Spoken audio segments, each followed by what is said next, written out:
Kayo ba naniniwala na ang patay ay nakipag-communicate sa mga kamag-anak niya na sa malayong lugar? Kung gusto niyo malaman, ikikwento ko sa inyo ang totoong nangyari sa aking kasamahan nung time na yon, nung nasa Saudi Arabia pa ako. Itong aking kasamahan na katrabaho ay taga Bicol. Ngayon, bandang alas 11 ng gabi sa Saudi Arabia, habang siya'y natutulog, tumawag ang kanyang ate. At nagulat siya. Sinagot niya ito. At ang sabi ng kanyang ate, "Dong, mag-ingat ka sa sarili mo, ingatan mo ang sarili mo, at huwag mong pabayaan ating magulang." Yun ang sabi ng kanyang ate.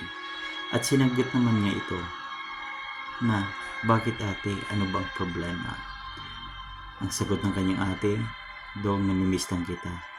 At tandaan mo lagi, mahal na mahal ka namin at huwag na huwag mong pabayaan ang ating mga magulang." Yun po ang sabi ng kanyang ate. Ngayon, since na siya ay naaantok pa, sinabi niya sa kanyang ate, "Okay ate, akong bahala. Matutulog pa ako at naantok pa ako ate, kakasimula ko lang matulog. Since pagod ako sa trabaho. Huwag kang mag-alala ate, bukas tawagan kita para mag-usap tayo." Ganun pa man, natulog agad si Dudong. Wala pang mga 10 minuto, tumawag ang kanyang tatay.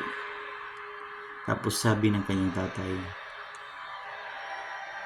"Dong, ang ate mo patay na."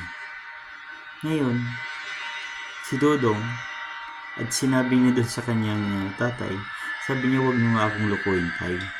Kasi kakatapos na namin mag-usap ni ate." Sabi niya, "Dong, maniwala ka. Namatay ang ate mo.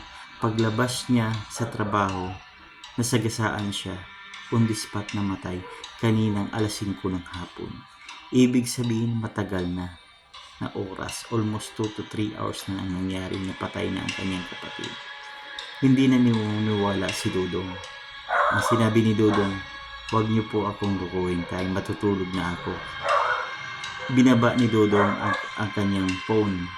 Tapos pinatay niya para hindi madisturbo ang kanyang tulog. Tapos kinabukasan, pagising niya ng umaga, ang daming text na receive sa mga kapatid niyang iba na yun na nga binabalita na namatay ang kanyang isang kapatid na kanyang ate.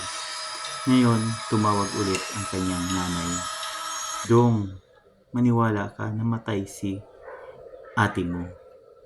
Ang sagot niya, "Paano ako maniwala kagabi? Kasi kakatawag lang ni ate, kakatapos na namin mag-usap na huwag kayong alagaan kayo, huwag pabayaan, nangamusta pa nga siya sa akin. Tumawag siya sa akin. Tapos maya-maya tumawag si tatay. Sinabi na patay na si ate. Huwag niyo na akong lukuhin." Tapos naiyak na ang kanyang nanay at saka mga kapatid na nandoon. So nung time na yon, ang komunikasyon lang, itong tawag lang.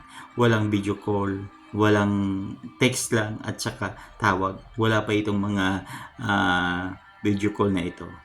So, hindi niya makikita yung actual na nangyayari. Pero the time ng umaga, naniniwala na siya na napatay ang kanyang ate kasi nag-iiyakan pa yung mga kapatid. So, the time na yon, almost 3 to 4 hours na namatay ang kanyang ate bago niya nakausap sa phone. Kaya, totoo na ang namatay, siguradong hindi pa rin niya na alam na namatay siya, ay kaya makipag-communicate sa mga kamag-anak sa malalayo. At sa susunod, ikikwento ko naman ang pangyayari mismo sa aking pamangkin. Abangan po yan. Ito po ang inyong lingkod, Gemini Black Spider. Maraming salamat sa inyong panonood.